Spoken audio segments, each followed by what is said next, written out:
the lore, herbalism lore. It just like grabbed me. I'm an herb fairy now.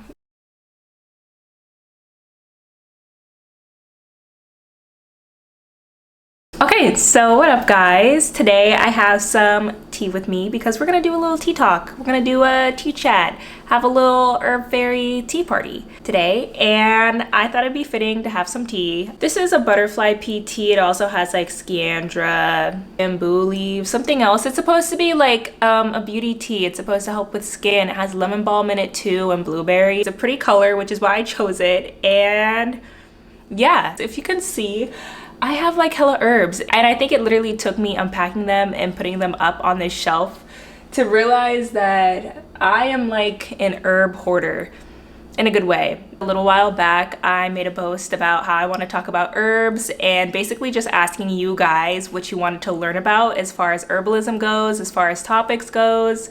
And so today I thought I would cover a couple of those questions just because there are definitely some questions that will have their own videos, but there's also just a lot of general questions that I feel like would be better in just like a Q&A format. So that's what this is today. And in the future, I plan to post more specific videos that have to do like with specific herbs. Let's say for like women's health or mental clarity. I feel like those are topics that could really be their own video. So I'm gonna actually do that separately. So make sure you're subscribed and have your notifications on for the future and when those videos come out, because I definitely have some more herbal content rolling out for you guys. And before I get into it, I just wanna put out like a little disclaimer. I am not a medical practitioner, and if you are someone that is serious about getting into herbalism, I highly recommend that you reach out to someone that you trust. I do not know your body. I don't know what your body needs. I don't know you and what you need, and therefore I can't tell you what your body needs or doesn't need. At the end of the day, you're going to have to do your own research, and you're going to have to make sure the things that you are consuming and deciding to add to your routine actually work for you and what your needs are. And for those of you who don't know me, hi, hello, my name is Sydney Rain, and I am a self-taught, self-studying herbalist. For the past couple years, I have been teaching myself herbalism. I not only have bought herbs, I've made different types of herbal preparations, and then in general, I love just relaying this information and sharing the things that I learned with you guys online and in the real world as well. I simply just want to create a space where these conversations are brought up, specifically surrounding herbalism and specifically surrounding BIPOC health. I don't know about y'all, but I literally have to drink everything like lukewarm. I rarely order hot drinks, and when I do, I literally have to wait for them to be room temperature, but we're gonna push through today. We're gonna push through. No, we're not. Okay, I'm gonna just get into it. All right, so one of the questions that y'all had was, what made me want to be an herbalist and how did it change my life? Yes, this is like my favorite question because I have very specific and non-specific reasons for getting into herbalism and wanting to become an herbalist. So to start with the specifics, I got into herbalism because in general, I just saw a really big need by those around me in my community for an alternative to Western medicine and a healthcare system that does not historically give the support and level of care that many people in my community need and desire. And so that's how I got into herbalism. I wanted to have the body autonomy to take care of myself and also feel like I don't need to be reliant on a system that is systemically racist. Let's just be real. It's kind of interesting because I feel like during the end of my college career, I just had a lot of conversations surrounding womb health and reproductive health, and specifically a lot of friends and acquaintances of mine who were dealing with womb health issues and didn't feel like they were getting the level of care that they needed. They weren't being heard, and on top of that, they didn't really have solutions, and so they were already looking towards natural solutions or preventative measures to help their bodies heal and also just protect themselves from future issues. I think that's kind of what like spurred my interest in herbalism. I've always been a very like natural person. The topic of herbalism came up to me and it just like sparked this interest. And I think that's another like general reason why I got into herbalism, and it was like quite literally the lore of it. Like something about herbalism was just really interesting to me. It was really interesting that there's a whole community out there that are making their own medicine, that are taking care of their bodies and really taking steps to have autonomy within their own health and their well-being. And so I think that's what kind of like trapped me within the world of herbalism. I think I had very practical reasons for going in and researching and kind of like exploring the world of herbalism. And then once I got here, it was just like a really cool community. It was honestly really transformative in my own life as well. Like here I am sitting and making videos about herbalism and talking about herbalism, and I feel like herbalism just sparked a different side of me that I didn't even know wanted to be awakened, because I was never someone who liked being in front of the camera. I was never someone who thought that they would be out here sharing information and speaking to people. And so in a weird way, my herbal journey was connected to so many other aspects of myself as well. And I just started gaining a much broader perspective of myself, of my health, of my well-being. And yeah, I don't know, I just never stopped. It just kept going. And it is an interesting topic for me. Like I have so many books, I read articles online, and I've taken courses on herbalism. So it was just like an interest of mine that grew into a passion and is now a very significant part of my life. And it's always interesting too when I connect with other folks or individuals that are into herbalism, because I feel like it's always a very similar story. It's just kind of like an eye-opening experience, I think, once you walk into the world of herbalism, especially someone who heavily exists within Western society and Western medicine. You know, it's just not really the norm. It's not really spoken about outside of like these circles, and I feel like I see it growing. I feel like it's becoming a lot more common for people to want to have a more holistic approach to their health and sort of dive into like integrative health. And I think that's a really cool path that hopefully our society continues to go down. But that's kind of how I got into it. I think I saw a need within the people around me, and then a need within myself to be more autonomous with my health and well-being. And herbalism was one of those things that came up through my research. And since then, I have just like never stopped learning about it. I will say that it is most definitely a journey. I can't say in the last couple years that I've been studying herbalism that I've been the most consistent and the most devout, I guess you could say, when it comes to herbalism and learning, but it's just been this underlying theme that has shaped my life and shaped my lifestyle and my routines. Yeah, I've loved the process, and it's interesting to me. It's super interesting to me. The lore, herbalism lore, it just like grabbed me. I'm an herb fairy now. But just to get into the actual herbalism side itself, another question that you guys asked was, where do I buy my herbs, and if I have any like additional resources. Now, in thinking about making this video, I did remember that I have a link somewhere on my computer on one of my logins, and it gave me a whole bunch of herbal resources as far as like finding ethical brands and distributors for herbs, and just a lot of general information.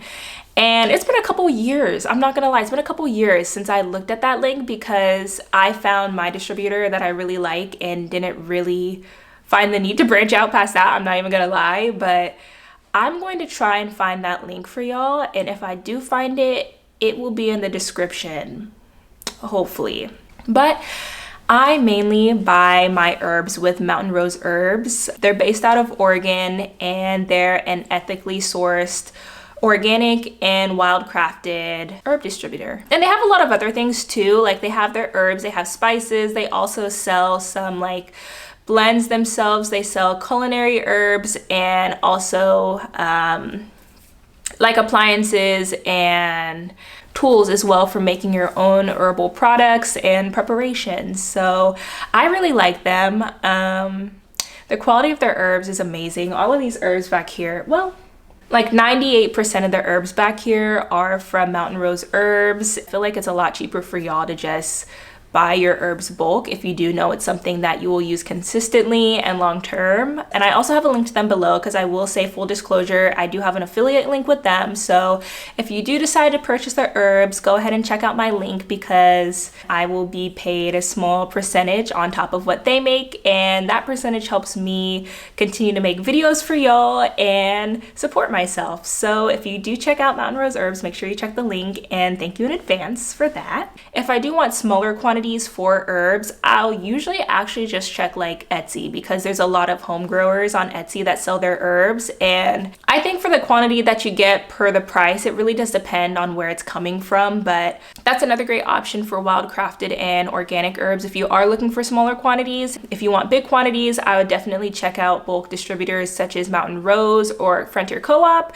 And if you're looking for a smaller quantity, I would definitely check out Etsy. And I am aware too that you can find herbs on Amazon as well. Just because Amazon is so big, I wouldn't say that's like the first place that I run to, but I've bought things like fenugreek from Amazon, and there's a brand, it's called like Anthony's Bulk Herbs or something on Amazon, and I really like that product and that quality. So if you do look on Amazon, I would just be wary of quality of the herbs themselves. You know, I haven't like thoroughly vetted a lot of the brands on Amazon, so I can't really speak to it. But if that is something you're interested in looking into, I definitely just make sure you read the descriptions and try, if you can, to make sure it's ethically sourced, see where it's coming from, and all of the information. I would just make sure you thoroughly do your research on brands on Amazon, just because I think it's a lot easier to get scammed on Amazon versus with these bulk distributors or Etsy itself.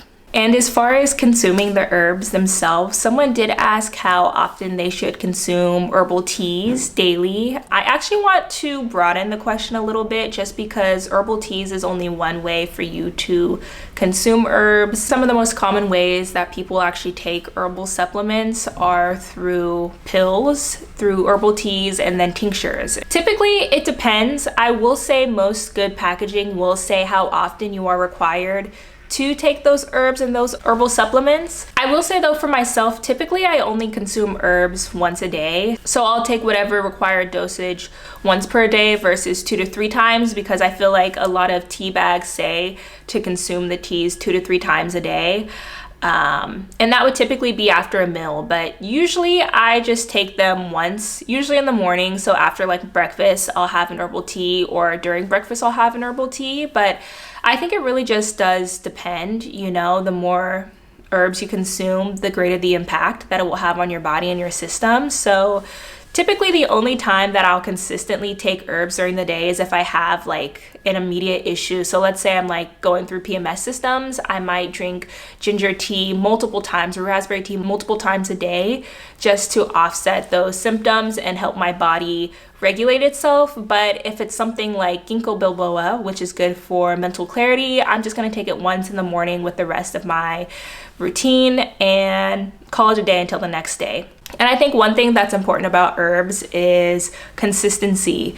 If you do want long-term impacts from herbs, you're going to have to be consistent with it. It's going to have to be a daily thing. And some herbs need to build in your system, which is why typically it's recommended that you try out herbs for at least 2 to 3 weeks before making a decision whether or not they're impacting you the way that you would like. But I would just keep in mind dosage matters and consistency matters. So I always recommend starting off with a small dosage and working your way up. And if it's something that you'd like to do long term, then you know you could slowly up that dosage to the full amount, or maybe a couple times a day if that is what the packaging is recommending. But all in all, it's kind of like a case-to-case situation, I guess you could say. Most herbal supplements, even tinctures, recommend 1 to 2 times a day. And so if you're really interested in seeing those effects, I would just follow that. If you're someone who is just trying to test out a new herb, I'd maybe just start with once a day, see how you feel, and then if you really like the effects, you could build it up in your system a little more and go to 2 times a day. But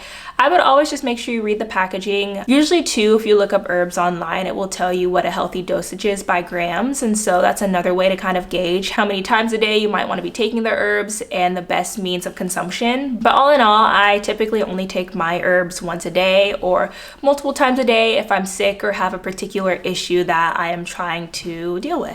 And if you are curious about any specific herbs or what herbs would work best for you and what you need in your life, my biggest piece of advice is to go to a library or go to a bookstore, go to the health section and just start looking. because I feel like the library and bookstores always have a pretty decent wellness and health section, and within that there's always books on herbalism. And you could find general books that just have to do with general systems and functions. You could find specific books. I would just flip through that and really just read. And it sounds so simple, but that's what I did. I'm not even gonna lie. Like, that's how I got a lot of my information and was able to get answers to specific questions about myself and about others. And it was really just reading. And I only say books because I feel like books are a lot more reliable than the internet in a lot of ways. I feel like a lot of articles could be put out on the internet and you got a lot of different people saying a lot of different things, versus when you're reading a book or you're using a book as a resource, typically there's one author, they will cite their resources, and they're a lot more specialized is what I found. Like, there's always a voice when it comes to a book, and so if you're looking for a particular voice, I feel like books are your best option. And I actually have a video already out on my favorite book resources, so you should definitely check that out after this video. But I think that's like my number one piece of advice for anyone who wants to get into herbalism, and that's just to find some books that speak to you and really just dive into the information that they have. And another really valuable way to learn information about herbs and herbalism is through courses. And I took a course through Center of Intelligence. I can't say that I was in love with the course, but I was young and it was the first like herbalism course that I came upon, and so I just signed up and went through it. And as much as I don't necessarily agree with everything that was said during that course, I can honestly say a lot of the foundational information that I learned about herbalism came through that course itself. And that's because when you're taking a course, it's not just this herb is good for this herb is good for that. Like, you're learning the different themes within the herbal world, different cultures and how they practice herbalism. You're learning about the anatomy of plants. You're learning about the compounds themselves and why they have these therapeutic effects on our body. You're learning about a lot of different things that, yes, you can find in books, but I feel like when it's in course form, it just breaks it down in a really easy way to digest, and it builds upon each chapter. I feel like there's a lot of information I have about herbalism that is just known within me now because I did take a course, and I don't necessarily share that information with people unless they specifically ask. But I feel like that's how I became so comfortable within my practice of herbalism, and